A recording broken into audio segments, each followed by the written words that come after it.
At 10:47 on the morning of the 6th of March, 1944, First Lieutenant Paul Conger watched through his navigator's window as 314 American heavy bombers, assembled into what every tactical doctrine expert at 8th Air Force Headquarters had dismissed as a suicidal formation guaranteed to maximize losses. Conger had spent 4 months developing a bomber formation concept that violated every principle of defensive doctrine. Instead of tight defensive boxes where overlapping gunfire protected individual aircraft, he proposed spreading bombers across a 40-mile wide front in a loose combat wing formation that would force German fighters to attack from predictable angles where American gunners could achieve optimal firing solutions. The official response had been immediate and absolute. Conger's formation would eliminate mutual defensive support, expose individual bombers to concentrated attacks, and likely result in catastrophic losses that would destroy the entire strategic bombing campaign. He'd been explicitly ordered to abandon the concept and stop circulating his tactical papers among bomber groups. But Brigadier General Curtis LeMay, the 3rd Air Division commander who'd built his reputation on ignoring doctrine that didn't work, had read Conger's analysis and made a command decision: test the suicidal formation on one maximum effort mission to Berlin, and if losses exceeded 20%, court-martial Conger for proposing tactics that killed American crews. If losses came in under 8%, promote him and implement the formation across the entire 8th Air Force. In approximately 6 hours, 262 bombers flying Conger's spread formation would prove that sometimes the best defensive tactic was abandoning defense entirely and forcing the enemy to attack exactly where you wanted them to attack. This moment mattered because the 8th Air Force was losing the attrition war against the Luftwaffe despite overwhelming numerical superiority. In February 1944, American bomber production was delivering roughly 500 new heavy bombers per month, while German fighter production peaked at approximately 1,000 Me-109s and FW-190s monthly. The arithmetic should have favored America: more bombers, more fighters, more replacement crews. But German fighter tactics had evolved to exploit the predictability of American defensive doctrine. Luftwaffe pilots had learned that American bomber formations always flew in tight defensive boxes designed to create overlapping fields of fire, which meant German fighters could identify the exact attack angles where defensive fire would be least concentrated, mass their forces at those specific points, and overwhelm local defenses through numerical concentration despite overall American numerical superiority. The result was a tactical stalemate, where American production replaced losses but couldn't achieve the decisive air superiority needed to support the planned invasion of France. Conger's analysis had identified the core problem. Defensive doctrine optimized mutual support, but created predictable geometry that skilled attackers could exploit. His solution was deliberately counterintuitive. Abandon tight formations entirely, spread bombers across such a wide front that German fighters couldn't concentrate their forces without being detected early, and force them to attack individual combat wings from head-on angles where closing speeds were highest and American nose gunners had optimal firing solutions. Every defensive tactics expert who reviewed the proposal said it would result in isolated bombers being destroyed piecemeal by coordinated attacks they couldn't defend against. Conger's math said otherwise. Spreading the formation would force German fighters to commit to attacks from fewer optimal angles, increasing American gunner effectiveness enough to offset the loss of mutual support, while the wide front would prevent German fighters from achieving the force concentration that made their current tactics successful. LeMay had bet Conger's career and potentially hundreds of American lives on a navigator's tactical theory that contradicted every assumption about how bomber formations should operate. In 6 hours, the results would either validate the theory or prove that sometimes unconventional thinking was just another word for getting people killed. The Iowa mathematics student who saw patterns. Paul Conger grew up in Cedar Rapids, Iowa, where his father taught mathematics at Coe College and raised his son to see the world through patterns, probabilities, and geometric relationships.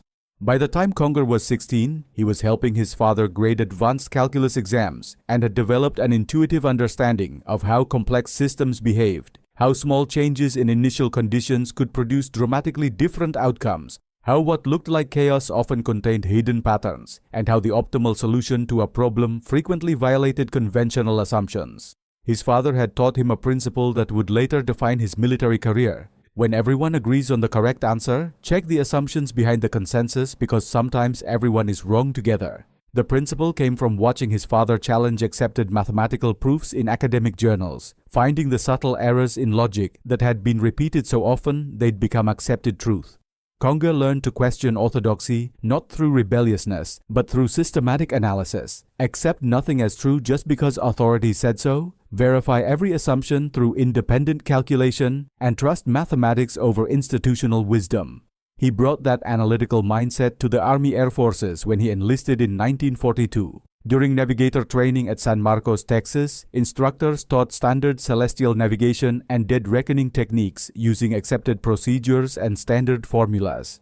Conger learned them perfectly, but couldn't stop analyzing whether the standard methods were actually optimal or just accepted.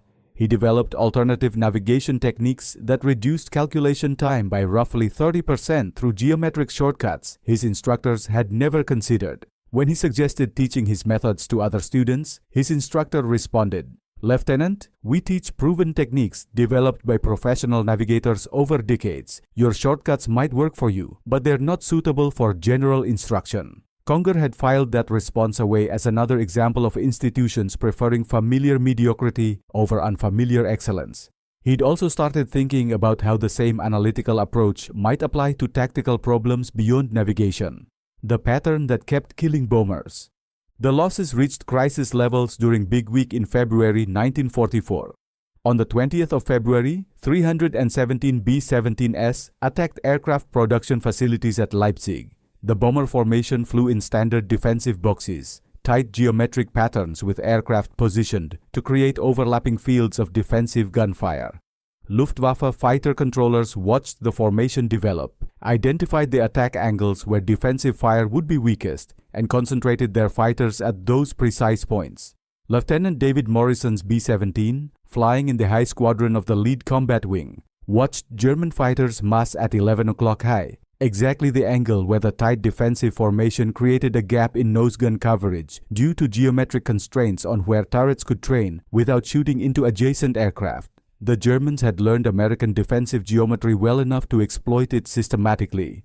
Morrison's defensive gunners engaged as trained, but the concentrated German attack overwhelmed local defenses before adjacent aircraft could provide support. Morrison's B-17 went down with all crew killed. This pattern repeated across the bomber stream, German fighters identifying geometric weaknesses in American defensive formations and concentrating forces to exploit them.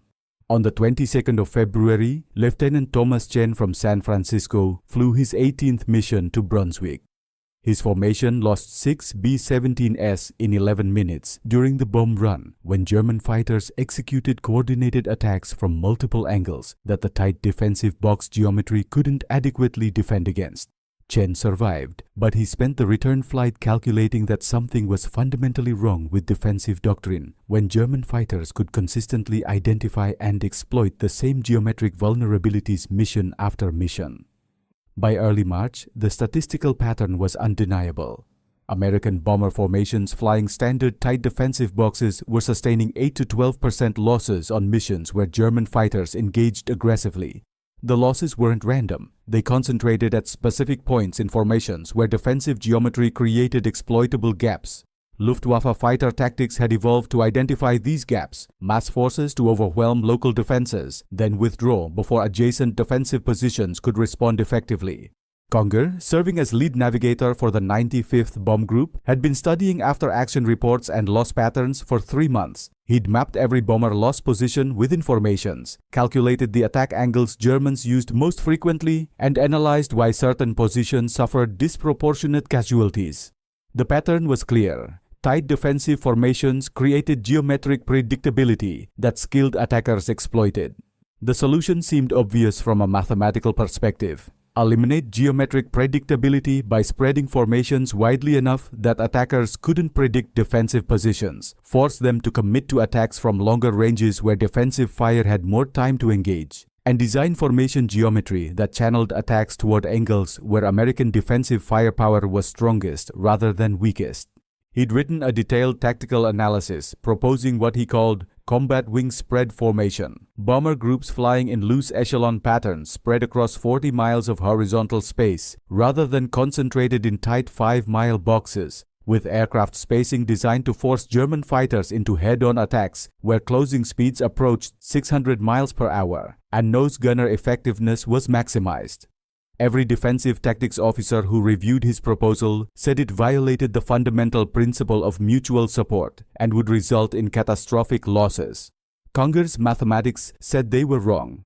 He just needed someone willing to bet American lives on a navigator's geometry. When headquarters said it would kill everyone. On the 18th of February 1944, Conger requested a meeting with Colonel Harry Mumford, the 95th Bomb Group commander. He brought detailed tactical analysis, including loss pattern maps, geometric calculations showing optimal attack angles under various formation configurations, and specific proposals for testing combat wing spread formations on limited missions. Mumford listened for perhaps 3 minutes before cutting him off. "Lieutenant, you're proposing we abandon 70 years of military aviation doctrine that says defensive formations require mutual support through tight positioning. Your formation would spread bombers so widely they couldn't provide covering fire for each other. German fighters would pick them off individually." "Sir, with respect, current doctrine creates geometric predictability that Germans exploit systematically. My analysis shows that—" "Lieutenant, your analysis is mathematics. Combat is not mathematics. It's violence and chaos, and men dying when their defensive support fails. What you're proposing would eliminate that support entirely and leave individual crews fighting alone against concentrated attacks." Conger tried a different approach. "Sir, the loss data shows clear patterns. Germans attack from specific angles repeatedly because our current formations create geometric gaps at those angles. If we redesigned formation geometry to eliminate those gaps—" "Lieutenant, those gaps you've identified exist because physical reality prevents bombers from positioning themselves in ideal geometric patterns. Aircraft can't occupy the same space, pilots can't maintain perfect formation discipline under combat stress, and defensive turrets have limited fields of fire. These are constraints that mathematics can't solve." Mumford stood up. "Your proposal is noted for the record, but we will not implement formation changes that abandon proven defensive doctrine in favor of a navigator's theoretical geometry. You're dismissed." "And Lieutenant, I'd suggest you focus on navigation rather than trying to reinvent tactical doctrine that's been developed by combat veterans who've actually faced German fighters." The rejection was absolute. Conger had been told his mathematical analysis was irrelevant to combat reality and that his formation concept would kill crews through eliminating mutual defensive support. He saluted, left the colonel's office, and decided that rejection from one commander didn't mean the idea was wrong. It just meant he needed to find a commander willing to test theory against reality. He sent his tactical analysis to Brigadier General Curtis LeMay, 3rd Air Division Commander, with a cover letter explaining that current loss patterns suggested systematic German exploitation of American defensive geometry and that combat wing spread formations might disrupt that exploitation.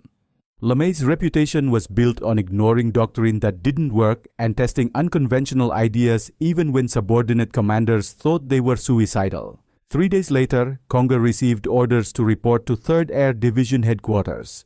LeMay wanted to discuss implementing the suicidal formation on a maximum effort Berlin mission, building the mathematics of survival. LeMay's guidance was characteristically direct. "Lieutenant, I've read your analysis. Your mathematics make sense, but mathematics that don't work in combat get crews killed and end careers. I'm authorizing one test of your formation on a Berlin mission. If losses exceed 20%, you'll be court-martialed for proposing tactics that killed American crews. If losses come in under 8%, I'll implement your formation across the entire division and promote you. You have 2 weeks to develop complete tactical procedures and train lead crews. Questions?" "No, sir. 2 weeks is adequate."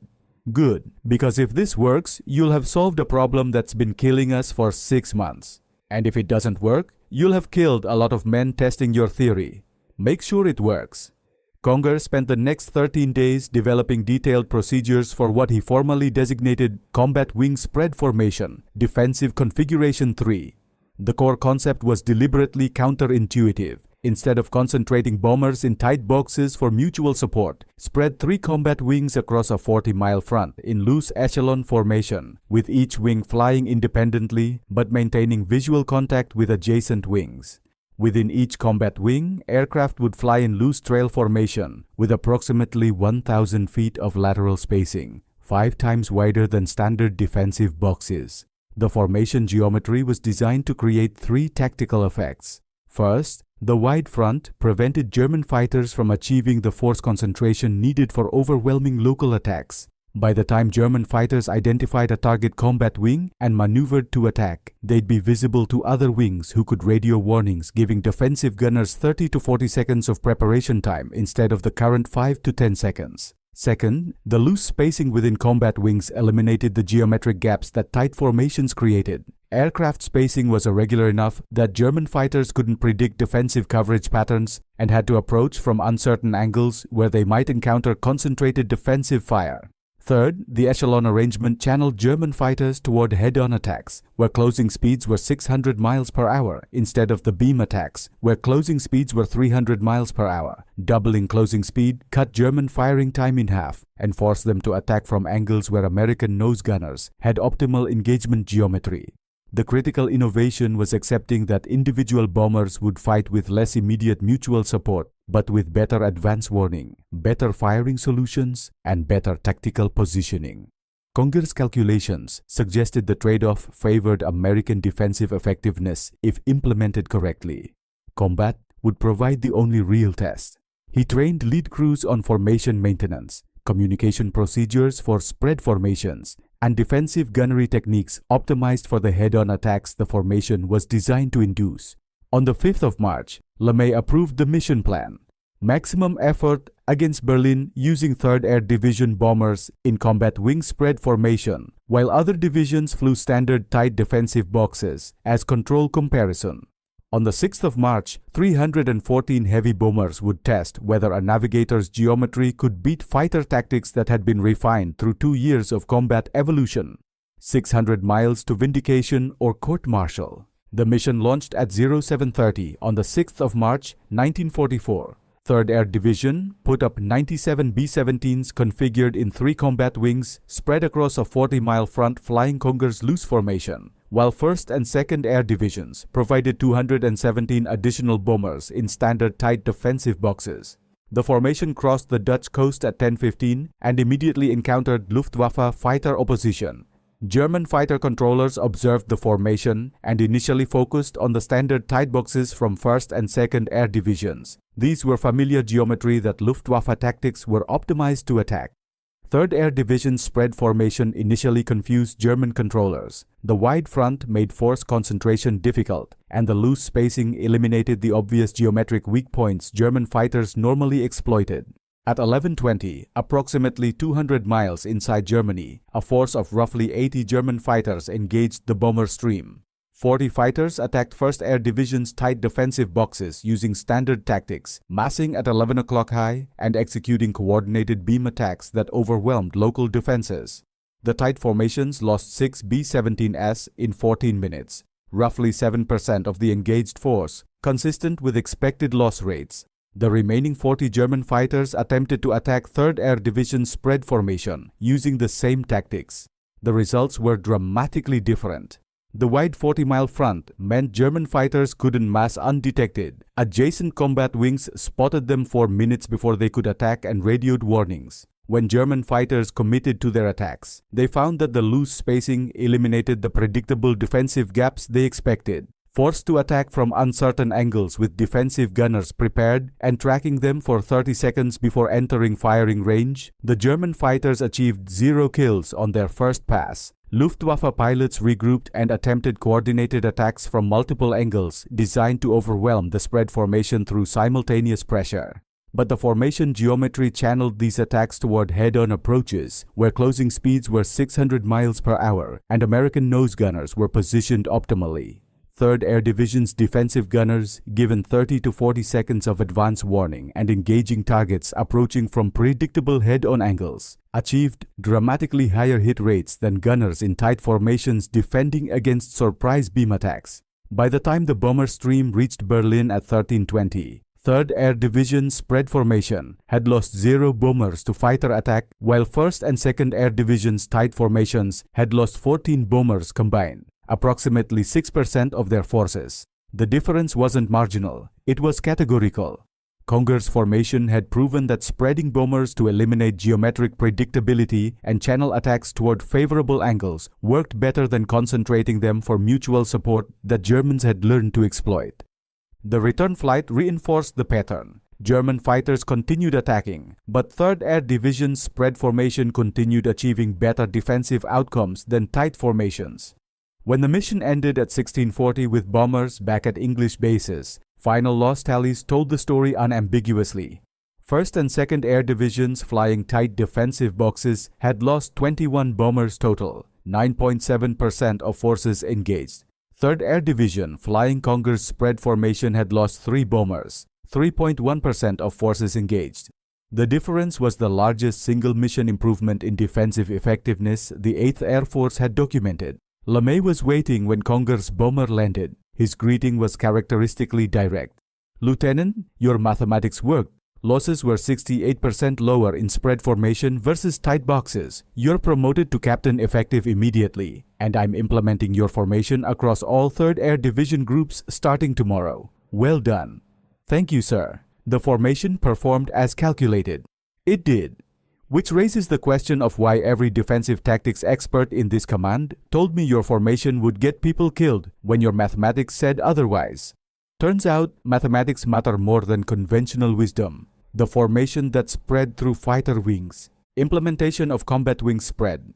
Formation began on the 8th of March across 3rd Air Division's 9 bomb groups. By the 15th of March, 1st and 2nd Air Divisions had begun transitioning to the new formation after reviewing 3rd Air Division's dramatically improved loss statistics. By the 1st of April, all 3 air divisions of the 8th Air Force were flying variations of Conger's spread formation concept on deep penetration missions. The statistical impact was immediate and overwhelming.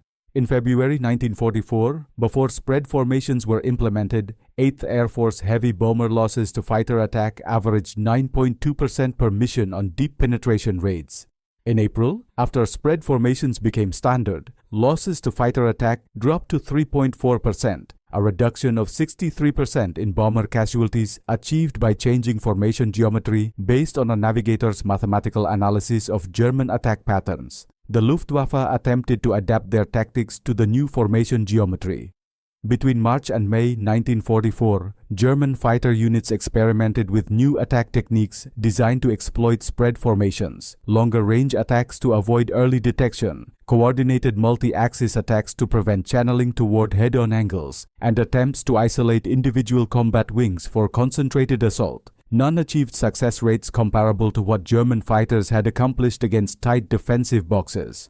The spread formation's inherent advantages: early warning from wide frontage, elimination of predictable defensive gaps, channeling attacks toward favorable engagement angles, proved difficult for German tactics to overcome. More critically, the increased German fighter losses began compounding. When attacking tight defensive boxes, German fighters could achieve favorable exchange ratios, lose 1 German fighter to kill 2 or 3 American bombers, accept pilot casualties as sustainable friction, maintain numerical parity through production.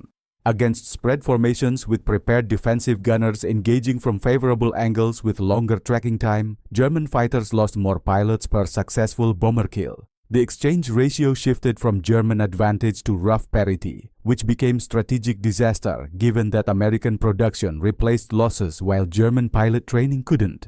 Between March and June 1944, the 90-day period when spread formations crushed Luftwaffe effectiveness, American bombers shot down 2,847 German fighters in defensive engagements while sustaining 63% lower bomber losses than February rates. The Luftwaffe's fighter force, which had maintained roughly stable strength through 1943 despite steady attrition, collapsed during this period. By D-Day on the 6th of June, the Luftwaffe could contest Allied air superiority over France only marginally. Their fighter strength had been bled below sustainable levels through 3 months of attacking spread formations that turned favorable German tactics into defensive massacres. The strategic bombing campaign that had been stalemated through 1943 achieved decisive air superiority through geometry and mathematics. A navigator's tactical analysis had accomplished what production superiority alone couldn't achieve. The recognition he almost didn't get on the 20th of May 1944 Captain Conger received orders to report to 8th Air Force Headquarters. He assumed he was being reassigned to staff duties after his formation concept had been implemented across the command. Instead, Lieutenant General Jimmy Doolittle, 8th Air Force Commander, wanted to discuss what official recognition Conger should receive.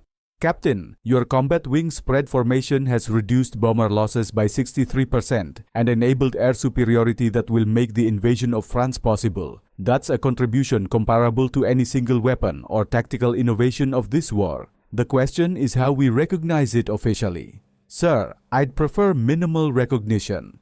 The formation worked because mathematics was correct, not because I personally did anything exceptional. Captain, plenty of people can do mathematics. You did mathematics that contradicted every defensive tactics expert in this command, convinced a general officer to bet American lives on your calculations, and turned out to be right when most of us thought you'd be catastrophically wrong. That deserves recognition. With respect, sir, I'd rather the focus remain on the tactical innovation rather than on personal credit. The formation is what matters, not who developed it. Doolittle considered that. Captain, I'm promoting you to Major and assigning you to 8th Air Force Headquarters as Senior Tactical Analyst. Your job will be identifying other areas where conventional doctrine might be wrong and mathematics might offer better answers. But there will be no public recognition, no Medal of Honor, no press conferences. Your contribution will remain classified, because explaining it would require acknowledging that we've been using inferior defensive tactics for 18 months while you were the one who figured out better solutions. The Air Force can't afford that kind of institutional embarrassment. That's acceptable, sir. The results matter more than the credit. They do. But Major, every bomber crew that survives the next year of combat will owe their survival to your willingness to challenge doctrine that was wrong. That's worth more than any medal, even if they never know your name. That was the extent of Conger's official recognition. Promotion to Major, assignment to headquarters staff, and classification of his role in developing the formation that changed strategic bombing effectiveness. No medals, no commendations, no public acknowledgement that a first lieutenant's mathematical analysis had accomplished what years of tactical evolution hadn't achieved. The Iowa mathematics student who changed warfare.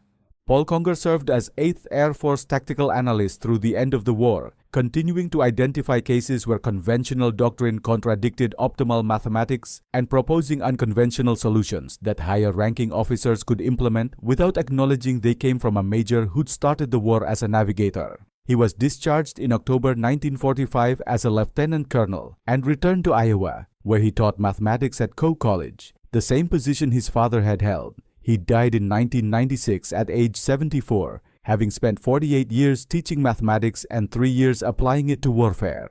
His obituary in the Cedar Rapids Gazette mentioned he'd served as a bomber navigator during World War II, but included no details about his contribution to tactical doctrine.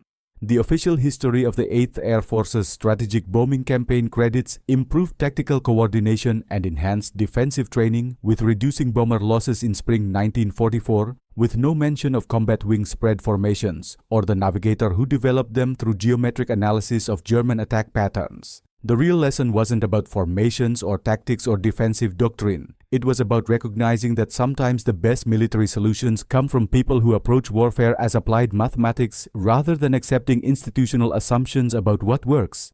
Conger understood something that career tactical officers initially missed, that predictable geometry favored attackers who could learn to exploit it, and that optimal defense sometimes meant abandoning mutual support in favor of formation designs that channeled attacks toward engagement angles where defenders had advantages.